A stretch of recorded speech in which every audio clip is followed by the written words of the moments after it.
안녕하세요. 스마트코인 트레이딩입니다. 비트코인 호재. 전쟁 이슈로 불안한 상황에서 뜬금없이 상승한 이유. 지금 러시아가 우크라이나를 공격한다, 만다로 지금 상당히 불안한 상황이죠. 그렇게 되면 비트코인이 오를 것이다, 내릴 것이다. 거기에 대한 예측도 다양한데 과연 왜 가격이 상승했는지 한번 보도록 하겠습니다. 먼저 우리 커뮤니티 분들이랑 투표를 한 번 더 진행했었다. 러시아 전쟁이 어떻게 흘러갈지 각자 예상 시나리오를 투표한 것이다. 커뮤니티에 들어오시면 이런 투표에 참여하실 수 있으니까 커뮤니티에 들어오십시오. 영상 하단에 링크가 있습니다. 클릭하면 우리 커뮤니티로 입장이 된다. 이거는 블로그를 보시는 분들은 클릭하면 들어가지는 겁니다. 러시아가 선택할 수 있는 두 가지 선택지는 둘 다 전쟁을 하는 버튼이다. 첫 번째, 정보전. 사실 이미 진행 중이다. 우크라이나의 주요 사이트를 해킹해서 전쟁용 삐라로 화면을 교체. 전쟁 위험 체감. 이게 무슨 느낌이냐면 우리나라로 따지면 정부24랑 국세청 홈페이지가 갑자기 김일성 사진으로 변경되고 집에 출력해놓으라는 글로 도배가 되어 있는 느낌이다. 진짜 섬뜩할 것이다. 그죠? 우리가 생각하는 정부 기관의 사이트가 북한한테 해킹이 당해가지고 김일성 사진만 올라오고 하면 이 사람들이 공포를 느낄 수밖에 없겠죠. 러시아인이 우크라이나에게 공격받는 동영상 유포. 이것도 이미 미국에서 여러 번 경고를 했다. 공격받은 CG 영상이 일부 배포되었고 접했다는 발표도 있었다. 이런 동영상은 역시 전쟁을 시작하는 도화선 같은 역할을 한다. 왜냐? 분노를 일으켜서 전쟁을 할 수 있는 그런 상황이 오는 거죠. 아무튼 이건 CG라고 합니다. 야간 공습. 이왕 공격하기로 마음먹었다면 야간 공습의 효과가 엄청나다. 상대 국가의 등화 관제를 통해 민심과 경제를 둘 다 박살내는 유효한 수단이기 때문. 그래서 지금 이야기가 나오고 있는 게 러시아가 선전포고나 경고 없이 그냥 바로 공격을 해버릴 수도 있다라는 말들이 나오고 있는 거죠. 우크라이나가 선택할 수 있는 두 가지 선택지는 전쟁 명분을 제거하는 것. 그러니까 러시아 말고 우크라이나는 어떤 선택을 할 수 있는지 이야기하는 거죠. 나토 가입 포기, 이게 가장 큰 원인입니다. 사실 우크라이나 내부에서 포기하자는 여론과 피를 흘려도 가입하자는 여론으로 나뉘는 중이다. 왜냐? 무서우니까 당연히 여론이 나뉘어질 수밖에 없죠. 포기하게 되는 순간 러시아는 일단 다른 이슈를 찾기 전까지는 공격 버튼을 누를 수 없다. 벙찌게 된다. 어쨌든 포기를 한다라고 하면 러시아의 목적도 달성되는 거기 때문에 피보지 않고 해결할 수 있는 유일한 방법이죠. 완충지대 재설정을 통한 화의. 표면상으로는 러시아 턱 밑까지 나토가 밀고 들어온 거니 싫은 거다. 완충지대를 재설정하는 게 시간도 벌고 리스크도 줄이고 중간중간 추가 조율을 통해서 러시아의 스팀을 빼는 효과도 있다. 그죠? 나토를 가입하게 되면 나토가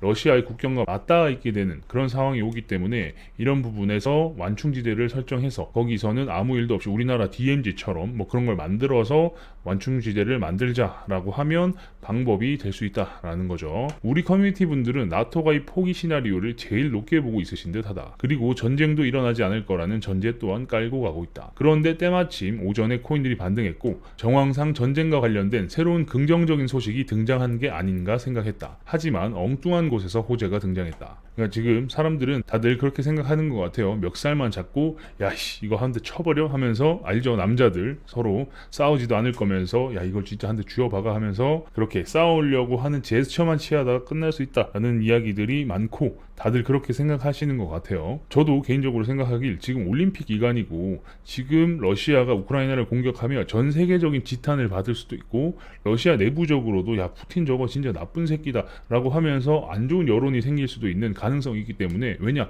전 세계적인 축제 중인데 거기에 러시아가 재를 뿌리는 그런 상황이 올 수 있기 때문에 당장은 공격이 좀 어렵지 않을까라는 생각도 듭니다. 이건 개인적인 생각이에요. 뜬금없이 등장한 인프라법 개정안 공개. 속보, 미 재무부 암호화폐 세금 신고 대상에서 채굴자 스테이킹 제외. 이 뉴스가 무슨 의미인지 상황을 한번 정리해보자. 12일에 올라온 기사긴 합니다. 그래도 지금 이게 어떤 의미가 있는지를 우리가 정확하게 알아야겠죠. 작년에 인프라법이 생겨났고 코인 생태계에 해당하는 사람들의 법적으로 정의를 내렸다. 정의를 내리게 되면 뭐가 좋냐면 합법의 테두리에 들어가서 판때기를 키우기가 좋아진다. 모호한 미 인프라법, 암호화폐 브로커 범위 세계시장 주목. 그런데 문제는 합법의 테두리를 정하는 과정에서 생각보다 너무 타이트해진 것이다. 이 암호화폐 브로커라는 범주 안에 모두가 들어가 버리게 되어서 생각했던 것보다 너무 심한데 라는 여론이 아주 강했죠. 이 정도까지 바라진 않았는데, 그래서 일이 벌어지고 나서 각자 돈 있는 애들끼리 뭉쳐서 새로운 로비를 하기 시작했다. 우리는 좀 빼주라고. 그죠? 이게 또 미국은 로비가 합법이기 때문에 열심히 로비를 했겠죠. 빼달라고. 상원과 하원에서는 짜증이 났을 것이다. 스파이더맨 노웨이 노웨이 홈 영화를 보셨으면 아실 것이다. 크립토 인프라 법안 초안을 만들던 닥터 스트레인지들은 짜증이 났을 것이다. 아니 처음부터 그럼 정확하게 알려주던가, 처음에는 포함만 시켜달라고 난리더니 이번엔 자기들 또 빼달라네?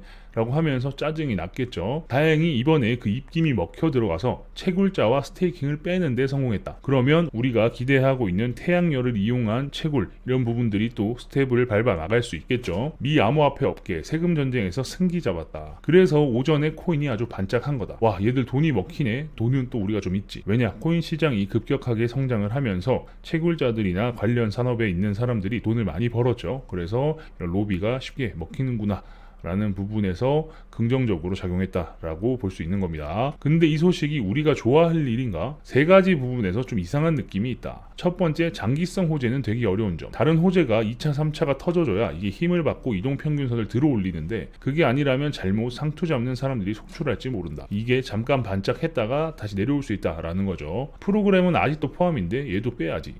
개발자들 이야기하는 겁니다. 프로그래머는 정말 이리 치이고 저리 치인다. 물론 재단 소속의 프로젝트 개발자는 돈이 있겠지. 하지만 기터브에서 활동하는 다양한 군소 개발자들은 대규모 이탈이 일어날 게 뻔하다. 안 그러면 탈중앙의 요소가 사라져버리는, 팀장이 하라는 대로 하는 기계처럼 코딩하는 SI 업체가 되어버린다. 이게 다 돈이 없어서다. 왜냐? 이렇게 개발을 할 때 채굴자들이나 다른 커뮤니티에 있는 사람들의 입김을 받을 수밖에 없어요. 채굴장에서 야, 이번에 이렇게 해서 채굴이 잘 되도록 로직을 좀 넣어줘라, 이런 부분들이 작용을 하면 이게 탈중앙의 의미가 없어져 버릴 수 있는 그런 상황이기 때문에, 그러면 팀장이 하라는 대로 기계처럼 코딩한 SI 업체가 되어버린다 라는 겁니다. 세 번째, 채굴업자와 포스는 제외되는 게 좋은 게 아니다. 대다수의 코인 투자자들은 투자금이 작은 분들인데 채굴업자와 포스는 세금을 내야 하는 입장들이다. 1억이 넘는 타이칸 전기차로 분류돼서 세금을 적게 내고, 소나타는 CC 순으로 세금을 많이 내는, 지금은 바뀌었는지 모르겠다만 이런 억울한 상황과 다를 바 없지 않을까. 와, 암호화폐 진영이 이겼어, 이런 의미를 담을 게 아니다. 좋아하는 사람들은 따로 있고 우리랑 상관없다. 그러니까 큰 돈을 벌고 큰 돈을 굴리는 사람들이 세금을 많이 내야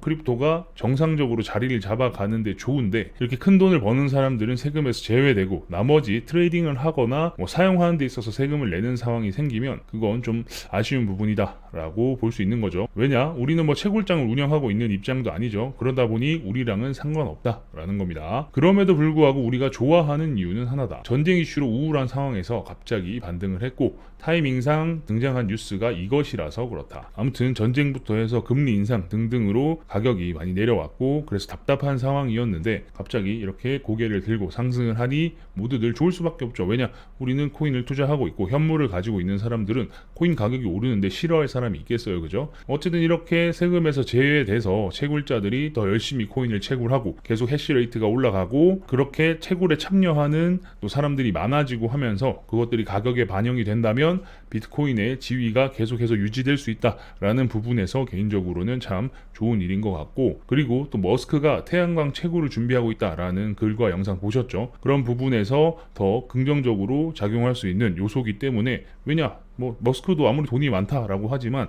누구나 세금을 내기는 싫어하죠. 그러니까 그 부분에서 이거 세금을 면제해준다라고 하면 적극적으로 또 채굴에 투자할 수 있는 그런 명분이 생기기 때문에, 아무튼 이런 부분들은 다 긍정적인 요소다 라고 볼 수 있겠습니다. 인프라 법안 때문에 계속 말이 많았죠. 이게 채굴자가 포함되고 모두가 브로커가 되어버리면 어떻게 돈을 벌었고 어떻게 썼고 이런 부분들을 다 신고해야 되고 거기에 맞게 세금을 내야 되고 하다 보니까 이게 점점 더 중앙화되고 다 추적이 되어버리는 그런 상황들이 올 수 있기 때문에, 인프라 법안에 안 좋은 케이스로 코인이 걸려버려서 시장에 먹구름이 꼈었었는데, 이 부분에서는 참 다행이라고도 생각이 들긴 합니다. 아쉽게도 우리가 채굴자는 아니기 때문에 직접적인 혜택을 받을 수는 없지만 분명히 긍정적인 간접적 영향이 있을 것이다 라고 생각을 하고 좋아해도 되겠다 라고 생각이 듭니다. 아무튼 합법의 테두리에 들어가서 계속 판때기가 커지고 참여하는 사람들이 많아지고, 누구나 비트코인을 가지고 있고 투자하고 싶고, 금, 은, 오일처럼 코인은 투자하는 상품의 하나다라고 다들 인식하게 되고, 그래서 모두가 여기에 뛰어들면 우리는 또 돈을 벌 수 있는 기회가 생기는 거니까요, 그죠? 아무튼 이렇게 하나의 코인만 아닌 다양한 방향에서 코인 전반적인 내용을 다루면서 영상을 계속 만들 수 있도록 하겠습니다. 영상이 좋으셨다면 구독과 좋아요도 눌러주시고요. 알림 설정 설정을 누르시면 누구보다 빠르게 새로운 영상과 정보를 받아보실 수 있으니까 구독과 좋아요, 알림 설정까지 꼭 눌러주시면 감사하겠습니다. 커뮤니티에 들어오시면 더 다양한 대화와 정보를 받아보실 수 있으니까 커뮤니티에 아직 안 들어오신 분이 계시다면 커뮤니티로 들어오십시오. 영상 하단에 주소가 있으니까 클릭해서 입장하시면 되겠습니다. 그럼 다음 영상에서 뵙겠습니다. 감사합니다.